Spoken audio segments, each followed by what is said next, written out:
So the Ducati 600 Supersport was only ever meant to fill the gap while the Ducati Damar was off the road. Well, it's been over 500 days, the Damar's still off the road, so how's that little 600 Supersport going? Let's have a look at that.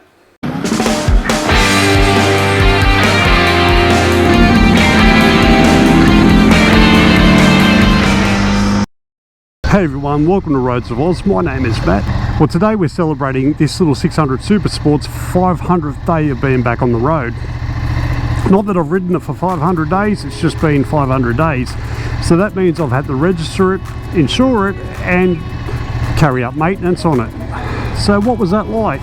Well, actually, got a little red light here. That means I need fuel, so let's get that first.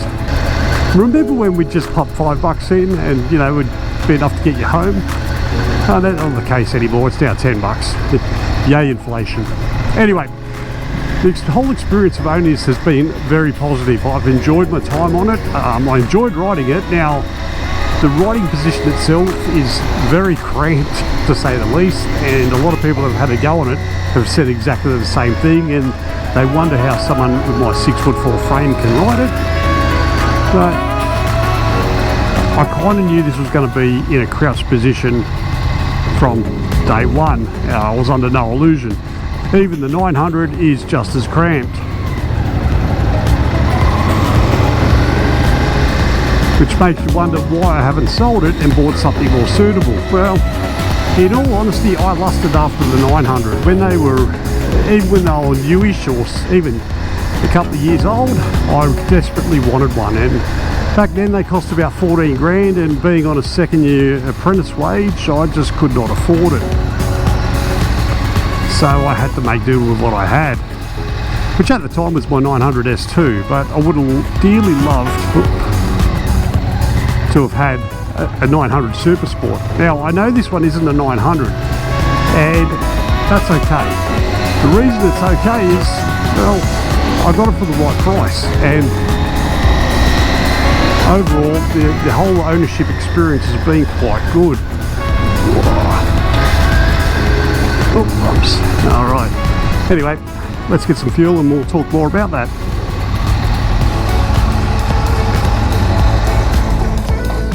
So I've kept some of the original features on it, like the spring-loaded side stand, which everyone tells me to replace, but yeah, I won't be doing that. I don't know, I just couldn't be bothered, and I don't see it as a necessary modification. In all honesty, I just I can live with it. Come on, you got to be careful fuel doesn't splash over the beautiful paintwork, but I'll just throw $10 in. That should be enough to get me around. All right. Hey there, how you going? Beautiful, thanks very much.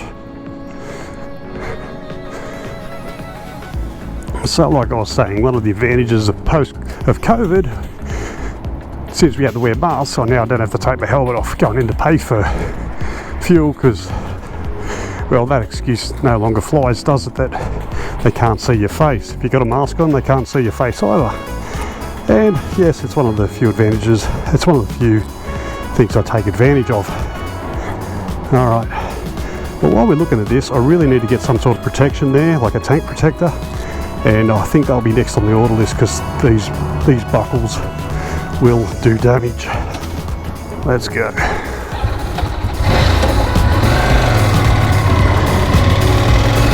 So yes, when I bought it, all the major work had been done, like the belts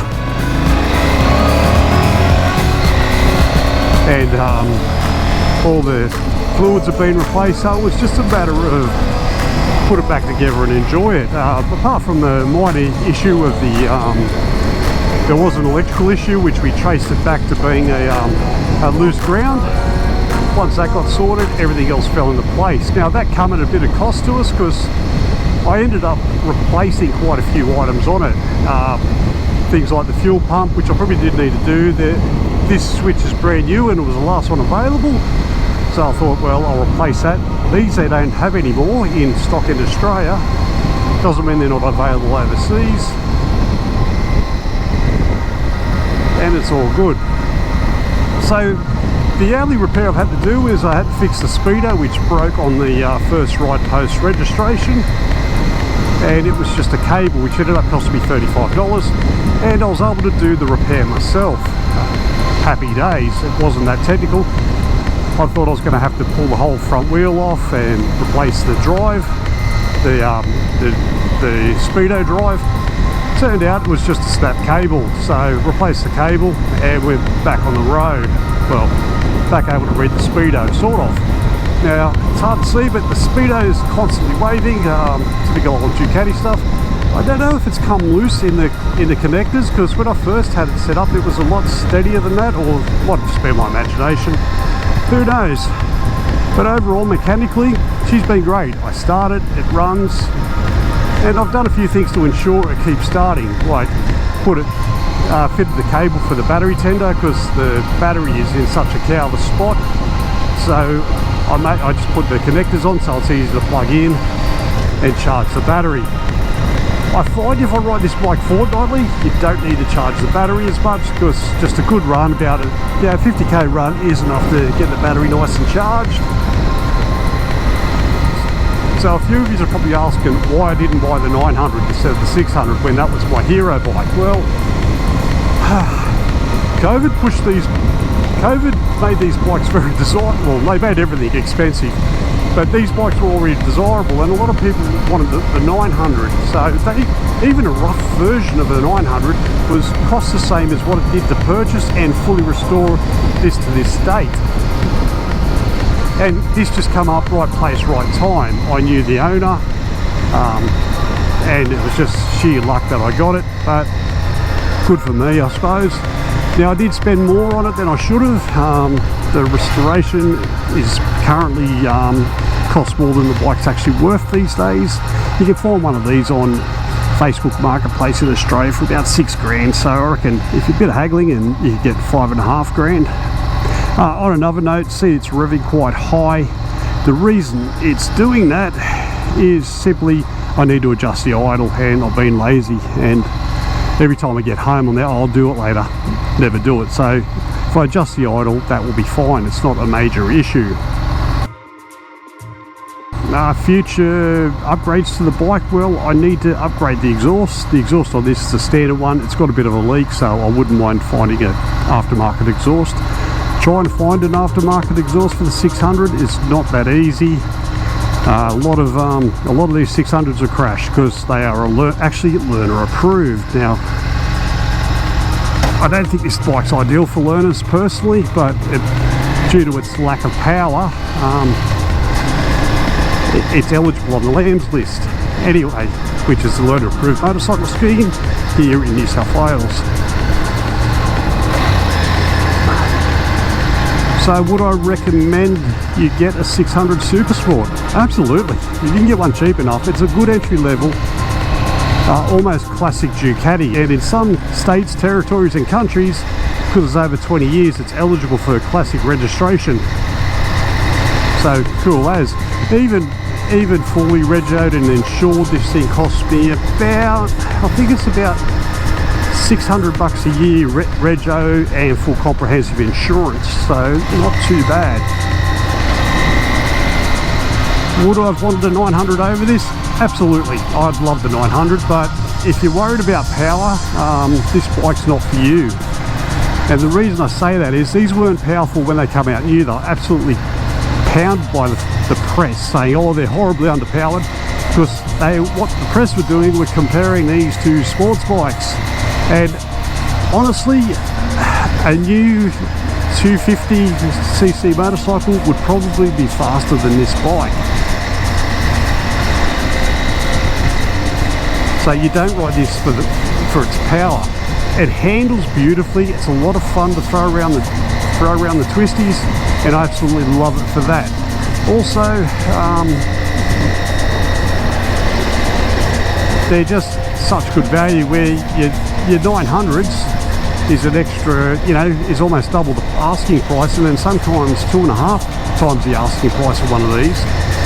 The value for these is phenomenal. Even the 900 by today's standards is not a very powerful motorcycle, but again, if you're buying these bikes because of for their power, these bikes are not for you.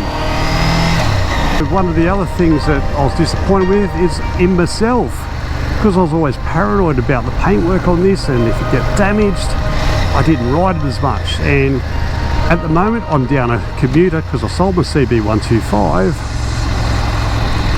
The GPZ needs a bit of work, and that will come up in another video down the track. So I need to ride this quite a bit more.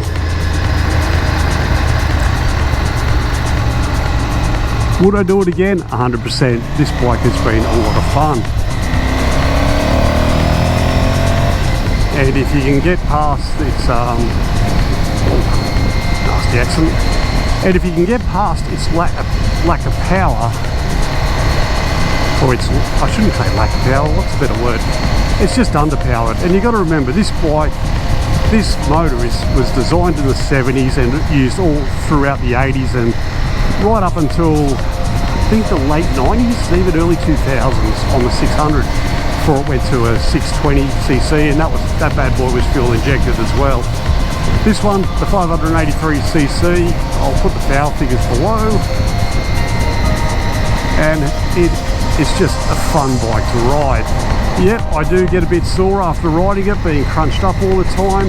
The aftermarket seat I put it on is quite firm, but not horribly uncomfortable, but you do notice it's a bit firm on the bot, especially after riding the BMW lately. I noticed everything is not as comfy as that. But I do find myself grabbing the keys for this just about as much as I do the BMW, just depending on where I'm going.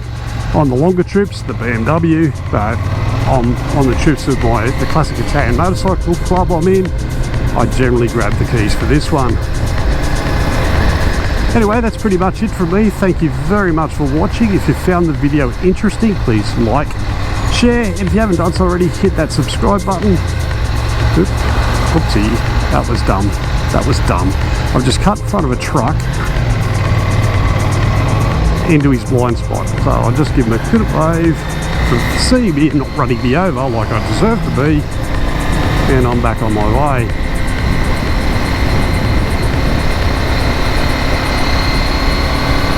Anyway, back to what I was saying. Thanks very much for watching. If you found the video interesting, please like, share, and if you haven't done so already, hit that subscribe button. It helps out my channel massively.